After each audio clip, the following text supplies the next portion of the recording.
Did you know that there has been a nightly protest at the White House every day since Trump's meeting with Vladimir Putin in Helsinki? Well, there is. Did you know that every single day outside the White House since 9/11 there's been a protest? Because there has. Every single day. Every day of the Obama presidency. Every single day of the Bush presidency. In fact, I would bet that there's been a protest outside the White House every single day since probably the 70s. Since probably before Richard Nixon was president. Every single day. It's where you go if you want to try and say, hey, this is wrong. So whatever this douche is trying to get you to believe, there's always a protest outside the White House. All you have to do is go walk outside the front of the gate and you will see it. That's the point of it. It's, Mr. President, do you know about this bullshit? Do you care about this bullshit? Trump, Obama, Bush, clearly not. Not about the people. Not one of them. So we're clear. It ain't just Trump. It's all of them. They're all the same. You think they care? They don't. They clearly do not in any way, shape, or form. And for whatever reason you want to believe they do, I don't get it. So you know, thought I should make sure that was clear. Thanks for tuning in. My name is Mike. Did you know that there has been a nightly protest at the White House every day since Trump's meeting with Vladimir Putin in Helsinki? Well, there is, and you're going to hear about it now because longtime actress and longtime thorn in Donald Trump's side, Rosie O'Donnell, joined the mix and brought all of these stars from Broadway with her. Why? Let's find out. Rosie O'Donnell, thank you for being on Cuomo Primetime. Thanks for having me, Chris. So you're down there in the nation's capital. It's being billed as a party with a purpose. What is the purpose? The purpose is to remind people of the truth that lives inside them, so when they're so confused and lied to by our president and this administration, they're able to find that thing about America that they love and that's true and that's real, and remember that feeling and hold on to that feeling as we go through these next very tumultuous weeks as we lead up to the election and the Mueller report finally coming out, that it's going to be very loud and it's going to be very crazy, and we all have to remain focused and centered on the truth. Is it just good vibes that you're spreading there, or do you have a message of what you want to happen with this president? Well, I think most of America wants him to be out, although you can't tell that from reading some of the, watching Fox News or whatnot, which is just like state-run TV in Russia at this point. So all we have to do is encourage people to show up, to protest, to use their voice to save democracy. We've got just a couple months till November, and until then, we have to fight with everything we got, because if somehow they're able to rig the elections again, as I believe they did in 2016, then we're going to all be in trouble as democracy dies right here on our watch. Well, one step at a time. The Russian interference is a known fact. The impact on the election is not a known fact. You believe the actual outcome was rigged, or just that there were efforts? Yes. No, I do believe it was rigged. I don't believe it was efforts. And if you listen to all of our mainstream intelligence people, they believe it too. Well, they don't believe votes were changed. Well, I do believe that there were well, you know the facts, right? You know the facts. What do I think? Did they come in there and make Trump win when every single exit poll and every person in America knew for sure that Hillary Clinton was going to win? Do you think that there was anything to do with Russia, or just a real big swirl for Donald Trump in these specific areas with the same exact amount of votes that were needed? I don't know. It looks very hinky to me. Here's why I ask you about what this is about. Because let's say you win.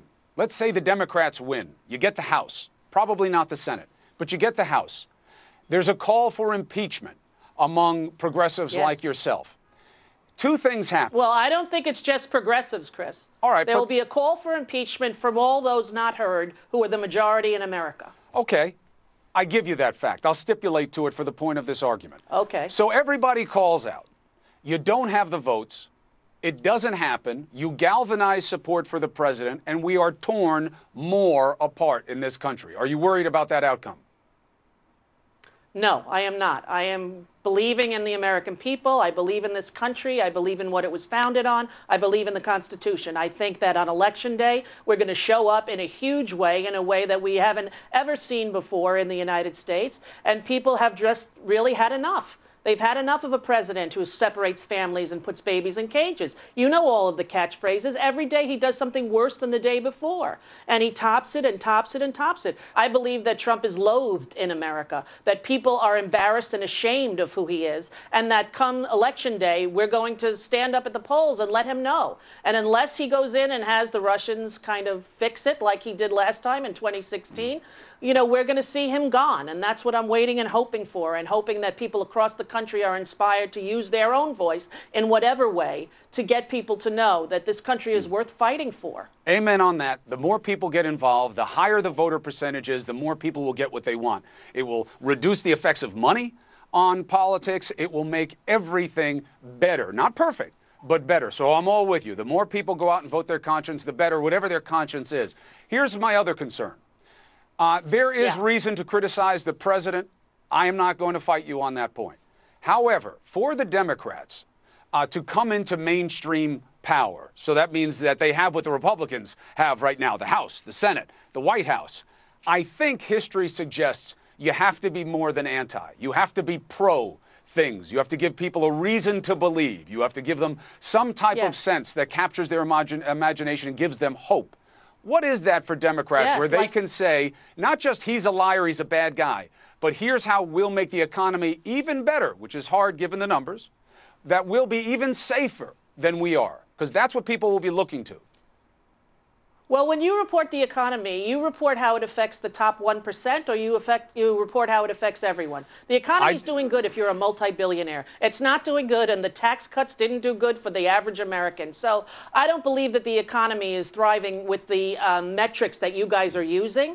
But the fact of the matter is, he's not only bad because he's a liar, he's bad because he doesn't know how to inspire people or evoke that emotion in them of what about his rallies? Of knowing. And first of all, people are paid, Chris. You know that. People were paid since he went down on the escalator. He pays people to show up at those rallies. I don't know but I don't know that that's why he gets tens of thousands at the rallies. I think he captures a lot of emotion for people. He doesn't get tens of thousands.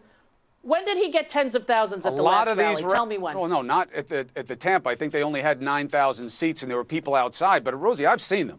He gets big groups of people who come out. He gives themes that resonate. Whether they're positive or not, that's up to other people to decide. Maybe some are. I don't know. I can't. Paid? I don't have the facts that his crowds are bought off. I don't have that. You can look at. Well, you can look at all the requests for extras to come and cheer and with signs for him. You can find those tangible pieces of evidence. Those are not real rallies. You know, when he went down on that escalator, he paid all those people there calling rapists and Mexicans rapists. This is not real, what he's doing, even though he keeps screaming that you guys are not real. But the more that I know he does that. I know he does that, Rosie. But listen, I mean, look, I've known you a long time. You've known my family a long time. I don't judge what your mom. And Mom would be the first one to say, let him say what he's going to say. You say what you know is true. You always keep your dignity. You always fight the good fight. So that's what we do. When he came down that escalator, did I see the reporting that there were paid people there? Yes, I did. Did I believe it? Yes, I did. Have I seen it at all of these rallies? No. So I'm not going to do what the president does. I'm not going to say they're all bought off, they're all fake, because I think that's BS. I don't think it's true, and I'm not going to play to it just because it's satisfying. But you could do the evidence to find out whether or not it's true, and then lead with that. Lead with that story before you play his rally. Listen, to play his rally, I don't play his rallies. Just falling into his hands. I don't play his rallies. I do truth check every night. We do fact checks every night. I do magic walls. I find all these different devices because I want people to know what's real, and then they can act on it. And that's why I'm talking to you, Rosie, because people need to know what you're doing, know where people's voices are, and then they can make their own decisions about which side to join. And hopefully there's common ground that gets here sooner rather than later.